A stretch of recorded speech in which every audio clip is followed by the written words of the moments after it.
Good morning all friends, आप सभी का हमारे यूट्यूब चैनल कंपटीशन क्लासेस में हार्दिक स्वागत है। मैं सुहेल चौधरी आपको पढ़ा रहा हूँ अर्थव्यवस्था, अर्थशास्त्र या इकोनॉमी।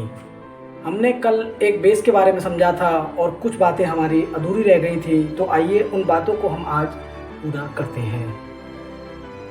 देखिए, हमने आपको बताया कि अर्थव्यवस्था की ज़रूरत हमें कैसे पड़ी या अर्थव्यवस्था को जो हम पढ़ रहे हैं ये किससे संबंधित है। तो ये संबंधित जो है ये मुद्रा से संबंधित है, उत्पादन से संबंधित है, लोगों की डिमांड और मांग से संबंधित है कि जिसकी कितनी डिमांड हो रही है, कितनी मांग हो रही है, या कितना हमारे पास उसके जो है उपलब्ध भी है, या हम कितना जो है उसको पैदा कर रहे हैं, कितनी हमारे पास पैदावार और कितने लोगों की मांग है। इससे अर्थव्यवस्था पनपी, अर्थव्यवस्था। लेकिन इसके साथ साथ हमें मुद्रा की जरूरत क्यों पड़ी, तो हम थोड़ा सा इतिहास समझेंगे। तो मैं आपको बताऊं कि आज से प्राचीन टाइम में, बहुत पहले के टाइम में क्या होता था कि लोगों के पास पैसा नहीं था और मनी नहीं थी लोगों के पास, तो वो क्या करते थे कि अपने जीवन यापन करने के लिए मान लो एक व्यक्ति के पास, माना ए व्यक्ति है और इस व्यक्ति के पास गेहूं है, बी व्यक्ति है, इसके पास चावल है। अब ये एक बाजार में जाएंगे और बाजार में जाने के बाद एक चावल रख के बैठ जाएगा, एक गेहूं रख के बैठ जाएगा। अब इसको गेहूं की ज़रूरत है और इसको चावल की ज़रूरत है। ए को चावल चाहिए और बी को गेहूं चाहिए, तो ये इससे आदान प्रदान कर लेगा कि भैया ऐसा करो, तुम मुझे गेहूं दे दो और मैं तुम्हें चावल दे देता हूँ। तो इस तरीके की प्रणाली को फॉलो किया जाता है और इस प्रणाली को हम कहते हैं बार्टर सिस्टम। इस प्रणाली को हम कहते हैं बार्टर प्रणाली या सिस्टम। क्लियर है बात यहाँ तक? इसको हम कहते हैं बार्टर सिस्टम। क्लियर है बात? इस तरीके से जो है पहले लेन देन किया जाता था और बहुत लंबे टाइम तक इसी तरीके को या इस नियम को ही फॉलो किया गया कि किसी के पास सोना है, किसी के पास चांदी है, किसी के पास खाद्य पदार्थ सामग्री है, या मैं कहूँ आपसे गेहूँ है, चावल है, जो है वो आएंगे, आपस में आदान प्रदान करेंगे। और एक मूवी आई थी पहले, मोहनजोदड़ो, उस मूवी में दर्शाया भी है। तो प्राचीन काल में या पुराने टाइम पे ऐसे जो है आदान प्रदान किया जाता था, लेन देन किया जाता था। लेकिन इस प्रणाली में दोष आ गया, मतलब ये प्रणाली जो चल रही है, जो सिस्टम चल रहा है, इसमें कहीं ना कहीं कमी आ गई। मान लो इसके पास चावल है, इसको जरूरत ही नहीं है गेहूं की, ये तो अपने चावल देने के लिए आया। मान लो उसको डिमांड हो गई जौ की, जौ उसको कहीं मिल ही नहीं रही है। कि मान लो कोई और खाद्य पदार्थ, मान लो दाल चाहिए इसको, किसी के पास दाल नहीं हो, जिसके पास दाल है उसको चावल की जरूरत नहीं है। तो इस सामग्री में या इस प्रणाली में जो ये दोष आ गया कि ये सिद्ध नहीं हुई। अब जब इसमें दोष आया, लोगों की डिमांड बढ़ने लगी, लोग कुछ और चाह रहे थे, कुछ और मिल रहा था, तो फिर जो है बाजार का जन्म हुआ, बाजार पैदा हुआ, बाजार के अंदर मुद्रा पैदा हुई। मुद्रा, आप जाइए कुछ भी सामान खरीदिए, पैसा लेके जाइए बस। तो वहाँ से मुद्रा का प्रचलन आया। तो अब मुद्रा पे ही अपना नियंत्रण रखने का काम करती है अर्थव्यवस्था या अर्थशास्त्र, कि कितनी मुद्रा को कहाँ वेस्ट करना है, कहाँ उसका जो है क्या सामान हमें खरीदना है, क्या लेके आना है, क्या करना है, या क्या चीज़ हमें खरीदनी है, कौन सा उद्योग लगाना है। ये सारी चीज़ टिकी हुई है मुद्रा पर, पैसे पर। अलग अलग देशों की अलग अलग मुद्राएं हैं, ये एक अलग बात है। लेकिन मैंने आपसे कहा था, आपको पहली वीडियो में समझाया कि भारत जब आज़ाद हुआ तो भारत को हर फील्ड में विकास करना था, हर फील्ड में भारत सरकार को विकास करना था, क्योंकि अंग्रेजों ने हमको इस तरीके से लूटा था या नोचा था कि हम अपना जीवन यापन ही नहीं कर पा रहे थे। हम जो है अपने खाद्य पदार्थ खाने के लिए सामग्री भी इकट्ठा नहीं कर पा रहे थे। तो अब हमें हर जगह विकास करना है। अंग्रेज चले गए, विकास करना सरकार के जो है कंधों पर बेहद बोझ आ गया। क्यों? स्कूल बनाने हैं, जल निकासी में काम करना है, वाटर सिस्टम को लेके काम करना है, भारत सरकार को जो है पुल बनाने हैं, सड़क बनानी है, हॉस्पिटल बनाने हैं, कृषि पर भी ध्यान देना है। मतलब हर चीज़ में विकास करना ही है, विकास करना ही है। अगर देश को तरक्की की तरफ लेके जाना है या देश के लोगों को कहीं तक संतुष्ट करना है तो विकास तो करना ही पड़ेगा। विकास इम्पोर्टेंट हो गया करना। अब मान लो इसका एग्जांपल देता हूँ, मैं आपको समझाता हूँ कि भारत सरकार ने विकास कैसे किया। हमारा देश आज़ाद हुआ 1947 में। क्लियर है बात? होता क्या है कि 1946 में मान लेते हैं, 1946 में मान लो 100 स्कूल हैं सरकारी, ठीक है, 100 है, एग्जाम्पल मान लेते हैं हम। अब भारत सरकार को विकास करना है तो स्कूलों की संख्या बढ़ानी है, क्योंकि ज़्यादा से लोग पढ़ने आएंगे, ज़्यादा तादाद में लोग पढ़ने के लिए आएंगे, तो विकास दर बढ़ानी है। तो उसने, भारत सरकार ने सोचा 1947 तक कि हमको ना भैया 110 स्कूल करने हैं, मतलब 10 स्कूल बढ़ाने हैं, तो जो विकास की वृद्धि है, विकास दर जो हमें करनी है तय, ये हमें 10% तय करनी है। क्लियर है बात।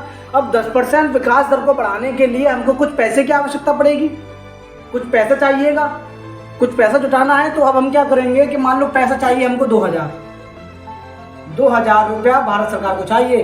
भारत सरकार ने पहले फिक्स कर दिया है कि हमें 10% विकास करना है, स्कूल 10 बनाने हैं, एग्जाम्पल माना है, कुछ भी मान सकते हैं।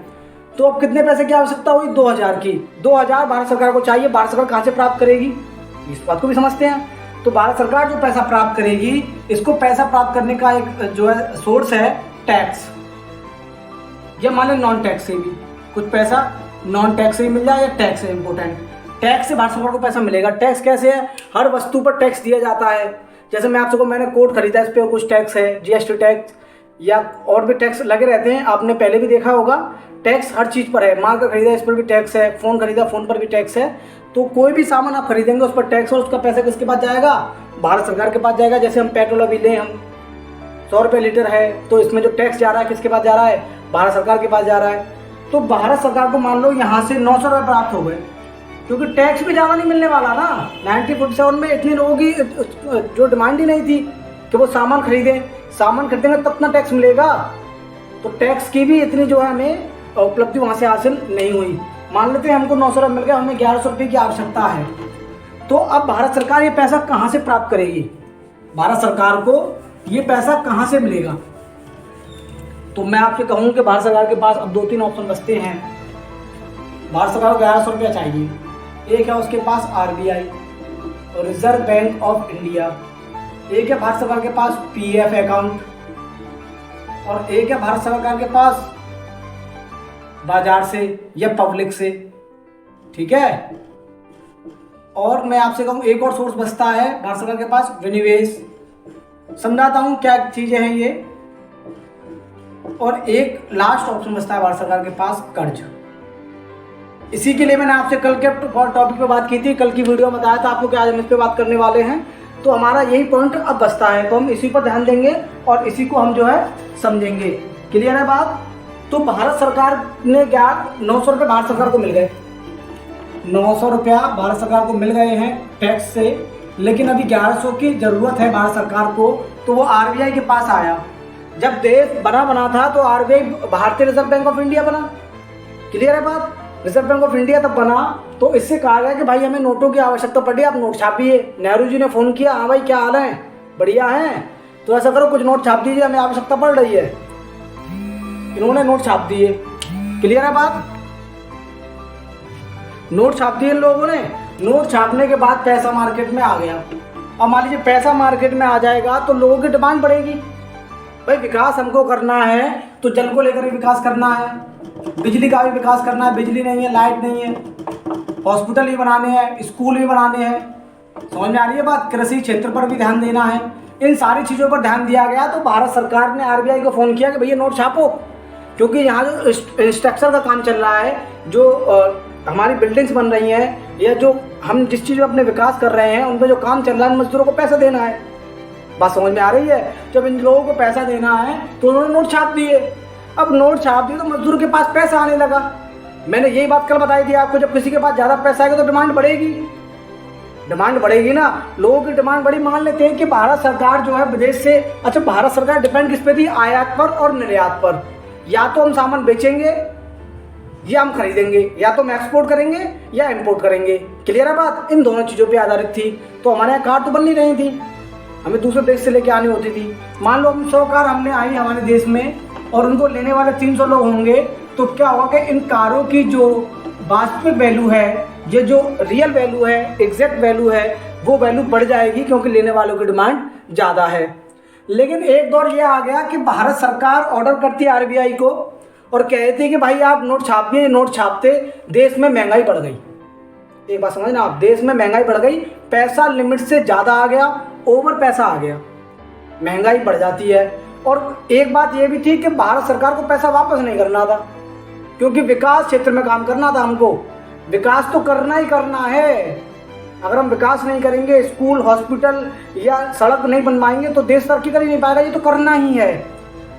देश में पैसा ज़्यादा पहुंचा, बाजारों में पैसा ज़्यादा आया, लोगों की डिमांड बढ़ी, ये मामला ख़राब हुआ तो फिर आरबीआई ने कहा सुनिए भैया ऐसे नहीं चलेगा, ऐसे नहीं चलेगा। तो फिर उन्होंने कहा कि आप एक मिनिमम रेशियो पॉलिसी बनाइए। आप बात समझ में आ रही है? न्यूनतम आरक्षित प्रणाली बनाई गई, एक न्यूनतम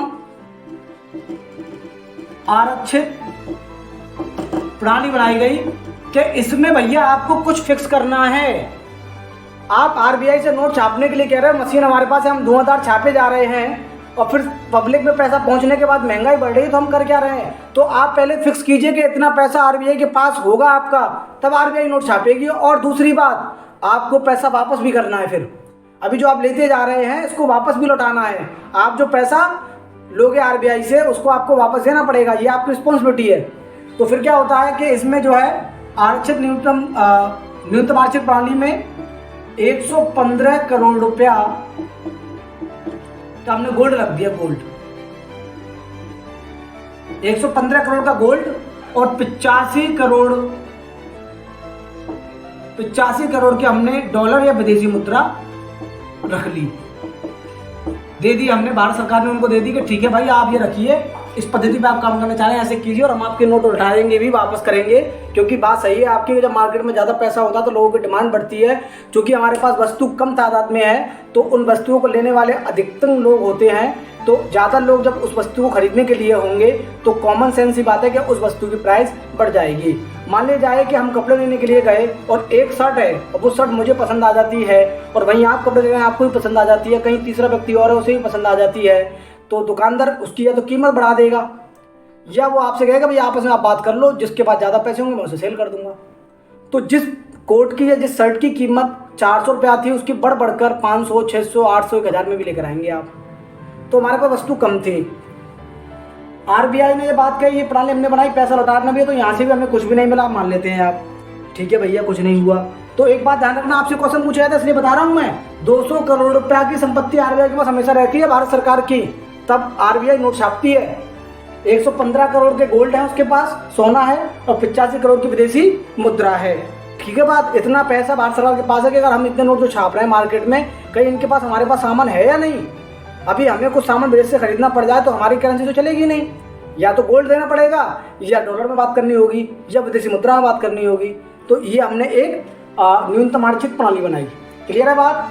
अब देखते हैं यहाँ से भी भारत सरकार को कुछ नहीं मिलने वाला, काम खराब हो गया भैया। और देखते हैं आगे। अब एक बच्चा पीएफ अकाउंट। पीएफ अकाउंट अमूमन वो अकाउंट होता है जिसमें लोगों को पेंशन दी जाती है ना, जो पेंशन के लिए पैसे रखे जाते हैं, जो सरकारी कर्मचारी होते हैं उनको जो पेंशन दी जाती है और उसको बुढ़ापे की लाठी भी कहा जाता है। और यहाँ से पैसा लेना भारत सरकार के लिए बड़ा मुश्किल था। इसलिए मुश्किल था कि जब यहाँ से इस पीएफ अकाउंट में से पैसा भारत सरकार निकालेगी तो जो विपक्ष है वो हमलावर हो जाएगा, वो आपसे तर्क करने लगेगा कि आप मतलब किसी के जो पैसा हमने रखा है, जो हमारे कर्मचारी हैं, जो सरकारी काम करते हैं, जो सरकारी एम्प्लॉयमेंट है, उनके लिए जो हम पैसा बाद में देंगे आप उससे विकास करेंगे, फिर हम उनको क्या देंगे।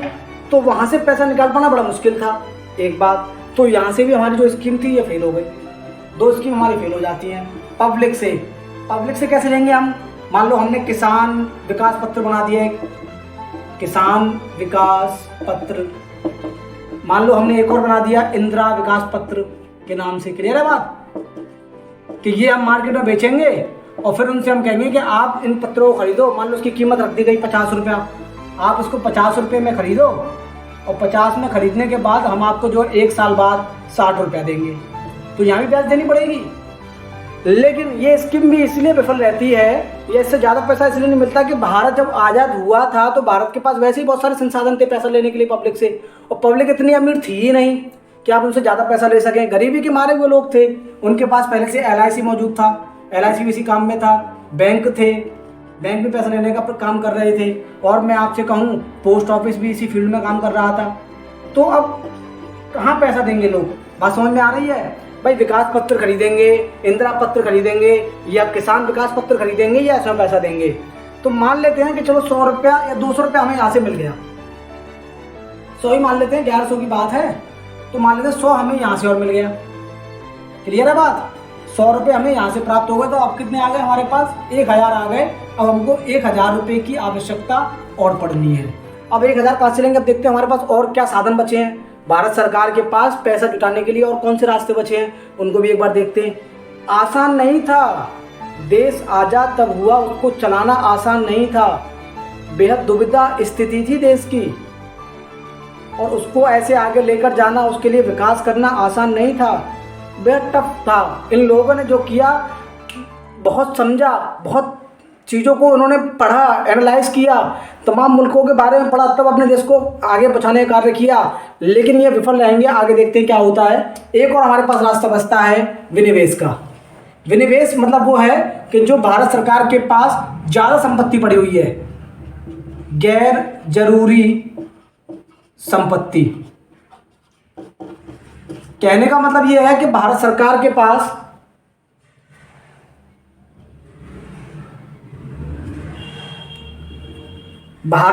के पास संपत्ति होती है ना, जैसे मान लो उनका कोई जगह पड़ी हुई है एक्स्ट्रा, या मान लो कोई बिल्डिंग है या कुछ और बना हुआ है जिससे कि भारत सरकार को फ़ायदा नहीं हो रहा है, फ़ायदा उसको नहीं हो रहा है, तो वो उस संपत्ति को बेच दे, उस संपत्ति को वो बेच दे। लेकिन जब देश आज़ाद हुआ ही था तो बेचने के लिए तो कुछ था ही नहीं, वो तो अंग्रेज पहले ही ले गए भैया। अंग्रेज ने छोड़ा ही क्या था जिसको हम बेच सके? सब लूट के ले गए, सब ले गए लूट के, कमाल कर दिया उन्होंने। तो बेचने के लिए कुछ बचा ही नहीं हमारे पास। तो अब सरकार ये काम कर रही है, जैसे मान लो मोदी सरकार ने रेलवे को बेच दिया, प्राइवेट कर दिया, एयर इंडिया को बेच दिया, बात समझ में आ रही है? या और कोई संपत्ति उनके पास एक्स्ट्रा पड़ी हुई है, मान लो कोई ऑडिटोरियम बना हुआ है, या कोई मान लो क्लब बना हुआ है, या कोई और चीज़ है, तो उनको वो बेच सकती हैं। आज ये काम किया जा रहा है, लेकिन उस टाइम पे तो बनाना था, विकास ही नहीं था, कुछ था ही नहीं, बेचेंगे तब ना, तो हमारे पास कुछ होगा, कुछ था ही नहीं, तो कुछ बेचा ही नहीं, तो हमारी ये स्कीम भी फेल हो गई। चलो भैया ये भी फेल, यहाँ से कुछ पैसा मिला, ये भी फेल हो गई, ये भी फेल हो गई। अब बचता है कर्ज, यही इम्पोर्टेंट है। कर्ज के जाल में भारत कैसे फंसा, आइए इस पॉइंट को समझते हैं, और इसी पॉइंट को मुझे आपको आज समझाना था। देखिए हमारे पास 1000 रुपये तो हैं, लेकिन हमें 1000 रुपये और अभी लेने हैं। हमारे 4 रास्ते विफल हो गए, RBI विफल हो गया, उसके बाद PF फंड विफल हो गया, पब्लिक से हमें मतलब मान लो 100 रुपये मिल गए, लेकिन विनिवेश हमारे पास कुछ था ही नहीं बेचने के लिए, बनाना था। अब देखते हैं आखिरी ऑप्शन भारत सरकार के पास बचता है कर्ज का जाल। कर्ज के जाल में भारत सरकार कैसे बचती है, कैसे फंसती है? ये कर्ज हो गया भैया, कर्ज का जाल समझ लेते हैं आप, ठीक है? इसको कर्ज कह लो या कर्ज का जाल कह लीजिए। भारत सरकार के पास अंतिम रास्ता यही था, रास्ता यही था, ठीक है? भारत सरकार को विकास करना ही था, ये भारत सरकार की मजबूरी थी, और देश को आगे बढ़ाने के लिए विकास करना ही है, करना ही पड़ेगा। तो आखिरी ऑप्शन बचता है, अंतिम रास्ता यही है, और इसका भारत सरकार ने यूज किया, और इसके जाल में भारत सरकार आखिर में फंस गई। देखिए फंसती कैसे है। भारत सरकार ने, मान लेते हैं हम 1946 में, 1947 की बात करते हैं, 1947 में भारत सरकार ने 1000 रुपये लिया विदेशों से, किसी भी देश से 1000 रुपया उधार लिया। बात समझ में आ रही है? 1000 रुपया उधार लिया, और इसकी हमने जो है 10% की दर पर लिया, 10% की दर पर लिया कि हम 10% आपको ब्याज देंगे। क्लियर है बात? और ये सारा पैसा हमने विकास कार्य में खर्च कर दिया। विकास कार्यक्रम समझ में आ रहा है? स्कूलों में, कॉलेजों में, बात समझ में आ रही है? यूनिवर्सिटीज़ में, या हम क्या मेडिकल सुविधा को लेकर, या हम कहीं सड़क बनाने पर, पुल बनाने पर, है ना, रेलवे को बढ़ाने के लिए, ये हमने विकास कार्य में 1000 रुपया अपना खर्च कर दिया। अब मान लो दौर आ जाता है 1948 का, अब इनको देने हमको 1100 रुपया, लेकिन विकास तो हुआ ही नहीं, एक साल में तो कुछ भी नहीं होना है। आप देखते हैं बिल्डिंग बनने का नाम लगता है, आप मेडिकल कॉलेज बन रहा है भैया, कितने साल हो गए? 5 साल हो गए, मेडिकल कॉलेज नहीं बना अभी तक। आज का ये दौर है, यार एक यूनिवर्सिटी बन रही है, कब से बन रही है? 5 साल हो गए इसको, तो एक साल में तो कुछ होना नहीं है। 1100 लौटाने की तो बहुत दूर की बात है। हमने कहा तुम 1000 उधार दो भैया हमको, 1000 इन्होंने हमको उधार दिया। क्लियर है बात? 1000 इन्होंने हमको उधार दिया, हमने 100 रुपये इनको ब्याज के दे दिए कि भैया तुम ब्याज संभालो, ब्याज संभालो तुम। और हमारे पास कितने रह गए? अब 1900 हो गए टोटल। भाई 1000 तो अब हमने लिए, 1000 पहले लिए तो 100 हमने दे दिए, तो 1900 हमारे पास कर्ज हो गया टोटल। 2000 का कर्ज हो गया टोटल 2 का, वो तो हमने ब्याज के लिए दिए। क्लियर है बात? 2000 रुपये का भारत सरकार पे कर्ज हो गया, बच्चे कितने भारत सरकार के पास? 900 रुपया ओनली। कितने बचते हैं? 900 रुपया। बात समझिए आप, पहले 1000 लिए तो विकास कार्य में खर्च कर दिए, 10% की ब्याज से लिए तो 100 रुपये ब्याज के हो गए। क्लियर है बात? लेकिन अब जैसे 1948 से 200 का लाओ भाई पैसा दो हमारा, एग्जाम मान लें 1000, ज़्यादा भी हो सकते हैं, बहुत ज़्यादा होंगे। लाओ भैया 1000 रुपये वापस करो। उन्होंने कहा 1000 तो नहीं है हमारे पास, विकास कार्य अधूरा रहेगा, 1000 रुपये और हमें उधार दें। और 1000 जब आप हमें उधार दे रहे हो तो अपनी पहली ब्याज काट लो, 900 रुपये हमको दो। 900 रुपये इनको मिलते हैं, टोटल उधार हो जाता है इनके पास कितना? 2000 रुपया, क्योंकि 1000 अब लिया है, 1000 पहले था, 2000 टोटल हो गया। मिले कितने? बचे कितने इनको? 900 बचे, और ये किस में खर्च कर दिए? विकास कार्य में। 900 विकास कार्य फिर खर्च कर दिए, फिर भी कार्य पूरा नहीं होना। देश में तो कुछ था ही नहीं ना, मेडिकल कॉलेज भी नहीं थे, हॉस्पिटल भी नहीं थे, कुछ भी नहीं था, रोड भी नहीं थे। अगले साल आए भैया 1949 आ गई, 1949। उन्होंने कहा पैसे दो, उन्होंने कहा पैसे तो नहीं है बॉस, भाई पैसे तो नहीं है, हम खा गए, ये हमारे विकास में खर्च हो गया, हमारे देश की मिट्टी खा गई उस पैसे को। तो क्योंकि वहाँ हम कुछ बना रहे हैं अभी, तो कुछ आने वाली 5 साल बाद 10 साल बाद विकास होगा, तो तब हमारे देश की मिट्टी सोना को लेगी। पहले सोने को तुम ले गए हो भाई, पहले सोने को तुम ले गए हो, निकाल निकाल के सोने की चिड़िया जो हमारा देश था उसको तुम नोच कर खा गए। अब हमने कुछ विकास में करना स्टार्ट किया है, तो शायद हमारी मिट्टी फिर दोबारा सोना को नहीं लगेगी। तो अभी सब्र करो, अभी हमें कुछ पैसा और दो, हम भाग नहीं रहे कहीं भी लेकर आपका पैसा। 1000 फिर ले लिए, टोटल 1000 कितना हो गया मेरे भाई? 3000 हो गया टोटल। 200 ब्याज के काट लिए, ब्याज ही कटेंगे ना, 3000 टोटल हो गया। 3000 टोटल ब्याज का हो गया था मेरे भाई, उधार 3000 टोटल हो गया, ब्याज के 200 दे दिए, बचे कितने? 800 रुपये। बात समझ में आ रही है? ये कहाँ खर्च कर दिए? विकास कार्य में। कमाल देखिए आप, पहले हमने 1000 लिए 1947 में 10% की ब्याज पर, तो 1100 वापस करने थे। 1100 वापस करने के लिए हम पे कुछ था ही नहीं, तो फिर 1000 लिए, 100 ब्याज कटा दी, तो 900 ही बच गए। अब 2000 का कर्ज हो गया हम पे, फिर 1000 का कर्ज ले लिया, कर्ज टोटल 3000 का हो गया, 2000 ब्याज देने, 200 ब्याज के दे दिए, बचे कितने? 800 रुपये। ऐसे चलते रहे, ऐसे चलता रहा, धीरे धीरे दौर ऐसा आ गया कि हमको ब्याज सिर्फ इसलिए लेने, पैसा ब्याज पे इसलिए लेना था कि हम सिर्फ ब्याज दे सकें। उधार पैसा हम और जो सिर्फ इसलिए ले रहे थे कि इनकी ब्याज दे सकें। कंडीशन इतनी दुविधाजनक हो गई, विकास कार्य हो ही नहीं पाया। विकास होगा भी कैसे? जिस देश को 200 सालों से लोग लूट रहे हैं, जिस देश को नोच नोच के लोग खा गए हैं, उसके अंदर विकास कैसे कर सकते हैं हम 2, 3 और 5 सालों में? स्थिति ऐसी आ गई कि हमको ना विकास ब्याज देने के लिए उधार लेना पड़ता था, बस कि उधार लो भैया, काट लो ब्याज, फिर उधार लो, फिर ब्याज काट लो। कर्ज के जाल में भारत सरकार बेहद बुरी तरीके से फंस गई, बेहद बुरी तरीके से भारत सरकार कर्ज के जाल में फंस जाती है। अब देखते हैं क्या होता है, चल रहा होता है, और फिर आता है तो 1991 का, 1991 में ऐसा वक्त देखना पड़ा भारत सरकार को, धीरे धीरे कर्ज के जाल में फंसती गई कि दिवालिया होने पर इसकी कंडीशन हो गई, मतलब तबाह होने पर, तहस नहस होने पर भारत सरकार आ जाती है। कब आ जाती है? 1991 के दौर में। इसका एक रीज़न ये भी है, उसका 1991 ईस्वी में एक दौर ये भी है कि ओपेक जो देश हैं जो तेल का निर्यात करते हैं या तेल पूरी दुनिया में सेल करते हैं ये लोग, तो इन्होंने तेल पर कीमत बढ़ा दी थी, उसकी कीमत को बढ़ा दिया था। क्लियर है बात? तेल की कीमत बढ़ा दी थी, तो एक दुविधा ये भी हमें देखने को मिली, और दूसरी बात हम कर्ज के जाल में फंसते ही जा रहे थे, तो ऐसी हमारी स्थिति हो गई कि हम दिवालिया होने की कंडीशन पे आ गए। कैसी कंडीशन पर आ गए? दिवालिया होने की, भारत सरकार अब दिवालिया हो जाएगी, इसके पास कुछ भी नहीं बचा, तबाह हो गई, ये ख़त्म हो गई, ये दौर देखने को मिला। लेकिन फिर जब 1991 का दौर आता है, तो फिर 2 तरह की जो अर्थव्यवस्था को बनाया जाता है, इसको हम देखेंगे अपनी अगली वीडियो में। ज़्यादा समझाने से लोगों के दिमाग में बात आती नहीं है, भूल जाते हैं। तो एक आएगी फिर ओल्ड इकोनॉमी, और एक होगी आपकी न्यू इकोनॉमी।